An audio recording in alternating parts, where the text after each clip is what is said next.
Salut à tous, c'est Ricardo. Aujourd'hui, on se retrouve pour une nouvelle vidéo. Aujourd'hui, on se retrouve pour l'avant-match entre le FC Porto et le SLB Benfica. Donc, pour la je sais plus combienième journée de Liganos, il me semble que c'est la 14e ou 15e, je sais plus, de journée de Liganos. Donc, on se retrouve aujourd'hui en deuxième position du championnat.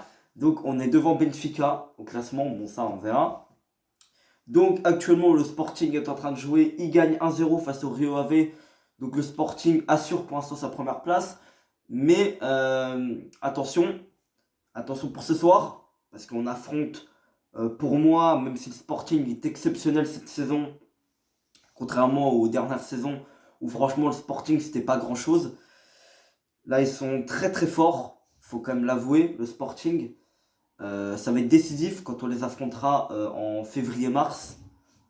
Donc voilà, bon le match le plus décisif, c'est pas le match le plus décisif, c'est pas le match le plus décisif parce que déjà on est très loin de la fin et en plus on sait très bien que Benfica ils peuvent faire de la merde en fin de saison comme la saison dernière.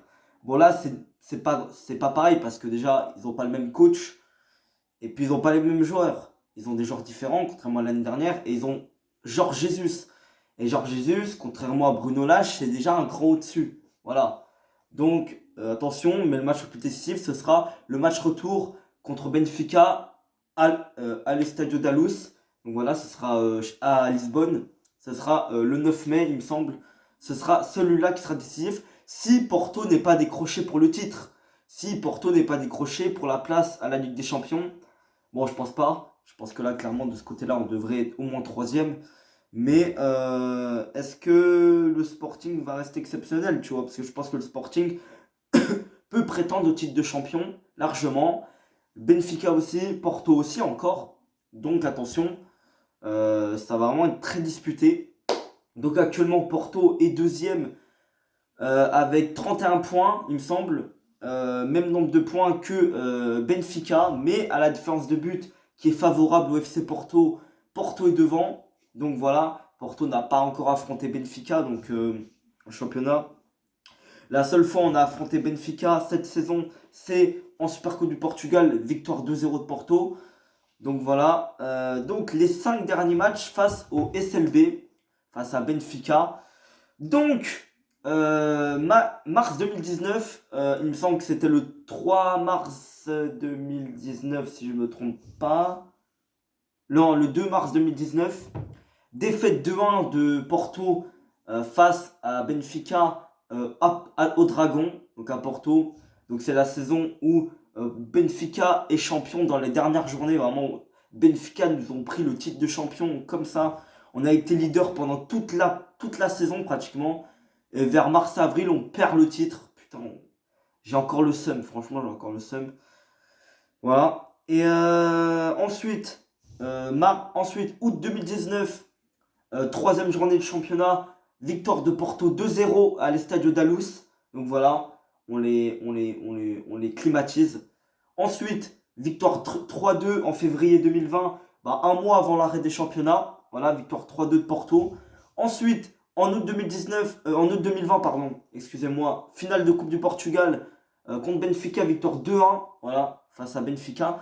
Et ensuite, avec un doublé de Chancel Mbemba. Et puis ensuite, match de décembre 2020 en Super Coupe du Portugal, victoire 2-0 face à Benfica. Donc vous pouvez vous rendre compte que dans ces 5 derniers matchs, c'est une victoire Benfica, que une seule. Et sinon, c'est 4 victoires consécutives du FC Porto. Donc est-ce qu'on va continuer cette série ou est-ce qu'elle va s'arrêter? Est-ce que Benfica va regagner un match face à Porto? C'est possible.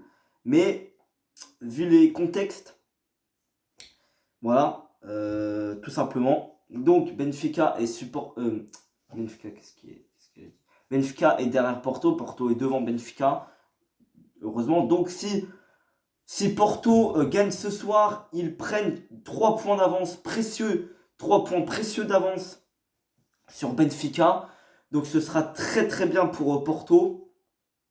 Et ce serait une très belle opération. Idem pour Benfica. S'ils prennent 3 points, c'est 3 points d'avance face à Porto. Ce serait une très belle opération pour ces deux équipes-là s'ils gagnent. Pendant que ces matchs nuls, ça va se disputer. Et là, c'est vraiment une mauvaise opération pour ces deux équipes-là. Parce qu'ils seraient distancés par le Sporting, encore une fois. Si le Sporting s'impose, bien sûr. Donc voilà. Donc, nous sommes là, clairement, il faut rattraper le Sporting. C'est l'objectif. Bon, déjà, l'objectif, c'est de dépasser Benfica. L'objectif, c'est de passer devant Benfica. Et après, l'objectif, ce sera de rattraper le Sporting. Déjà, le tremplin, ce serait la victoire face à eux en mars, il me semble. Le match, ce sera soit en fin février, soit en début mars. Donc voilà, on a vraiment des matchs importants. Il faut les gagner, c'est précieux. Et tout simplement, si on les gagne, on peut encore espérer au titre de champion. Donc en tout cas, c'est important. Il faut absolument gagner déjà pour pour l'honneur déjà de gagner le Classico. Hein, c'est quand même le Classico. Ça Benfica, c'est le Classico le plus important. Hein. Clairement, c'est le match le plus important. C'est les Portugais attendent ce match toute l'année. Vraiment, c'est le match le plus attendu par les Portugais. Donc clairement, je pense que ce match va être suivi. C'est vraiment dommage qu'il y ait ce virus. Parce que s'il n'y a pas ce virus, ce serait. Vous connaissez, certains ne connaissent pas, et je vais encore revenir à ceux qui ne suivent pas ces gros matchs-là, Benfica-Porto, pas Porto-Benfica, des gros matchs hors 5 grands championnats européens. Je vais encore taper sur la table, mais au bout d'un moment, qui va regarder Porto-Benfica ce soir? Non, je me pose la question. Qui va regarder Porto-Benfica ce soir? Non, parce que les gars, c'est un gros match. Je suis sûr que, et là vraiment c'est incompréhensible, je suis sûr qu'il y a plus de gens, plus de Français, plus de machins vont suivre Montpellier-Monaco que Porto-Benfica. Alors j'aime bien Monaco. Bon déjà moi c'est déjà il y a pas de argument parce que moi je suis supporter de Porto donc ça veut rien dire. Moi clairement c'est normal que je suive le FC Porto. Mais par exemple, un mec qui n'est pas supporter de Porto, ni de Monaco, ni voilà, aucune de ces quatre équipes-là, qui est Montpellier, Monaco, Porto, Benfica, qui veut, voilà, il va suivre forcément Montpellier, Monaco, car c'est une confrontation de 5 grands championnats européens. Voilà, même si pour moi il n'y a pas 5 grands championnats. Voilà, je ne vais pas vous refaire le discours. Donc, pour revenir à cette rencontre de Porto-Benfica, j'espère que qui va être suivi par tous les Portugais, bien évidemment, qui va être suivi par beaucoup de gens qui ont, par beaucoup de gens, voilà. Je pense que c'est un match qui réunit beaucoup de gens, un match qui a vraiment une rivalité incroyable depuis des années, des années, des années. Je pense que je vais vous faire une vidéo sur la rivalité Porto-Benfica, ce sera peut-être très intéressant. Donc, voilà, c'est une rivalité incroyable. Des fois, je regarde des vidéos de Classico quand on gagne 5-0 face à Benfica en 2010, 2011. L'année où on gagne le titre, on fait le triplé Europa League, Coupe du Portugal, le championnat. On écrase Benfica en championnat. On gagne 2-1 dans les dernières secondes, but de Kelvin dans les dernières minutes. On gagne le championnat en 2012-2013. Voilà. Ensuite, j'ai pas d'autres idées, mais quand on gagne le Classico en je sais plus quelle année, non je sais plus, j'ai perdu l'année après quand t'as Benfica qui nous écrase 3-0 en Coupe de la Ligue 2010, quand ils ont David Luiz Di Maria, plein de joueurs, ils ont Ruben Amorim, ils ont tout quoi. Bien sûr, ils avaient déjà Georges Jesus sur le banc aussi, fallait pas oublier ça. Donc c'était d'ailleurs la première saison de Georges Jesus sur le banc, la saison 2009-2010. Il y a aussi bien sûr il y a aussi le championnat où il nous écrase en 2013-2014. Il nous écrase. Ah, vraiment, on peut rien faire face à Benfica cette année-là. Voilà. D'ailleurs, c'est le match où ils nous battent 2-0 chez eux. C'est le match où ils rendent hommage à Eusebio. Voilà. C'est une semaine après sa mort, il me semble, à Eusebio. Il est mort en janvier 2014 et je crois que c'est une semaine après sa mort à Eusebio.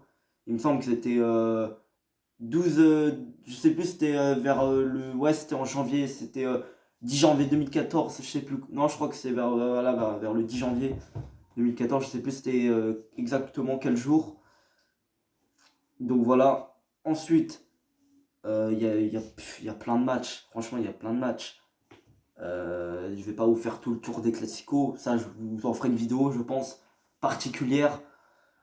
Clairement.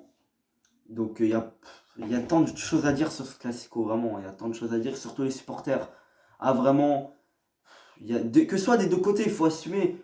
Moi, j'ai beau à détester Benfica, mais il faut avouer qu'à l'Estadio da Luz, les supporters de Benfica, franchement, ils vivent le foot. Et les supporters de Porto, c'est pareil. Ils vivent le foot, c'est incroyable. C'est deux supporters, deux types de supporters de Benfica et de Porto qui vivent pour le foot. C'est comme ça, c'est comme ça. C'est un classico, vraiment. Le Portugal, c'est un pays de foot, il faudra l'assumer au bout d'un moment. Et il n'y a pas que foot, hein. Il n'y a pas que foot, hein. En rivalité, il y a aussi géopolitique, administratif, il y a plein de choses comme ça qui font la rivalité aussi. Mais ça, je vous l'expliquerai dans la vidéo Porto-Benfica, la rivalité, bien sûr. Ça, je pense que ce sera intéressant pour certaines personnes, bien sûr. Donc les gars, je vais vous laisser. C'était Ricardo.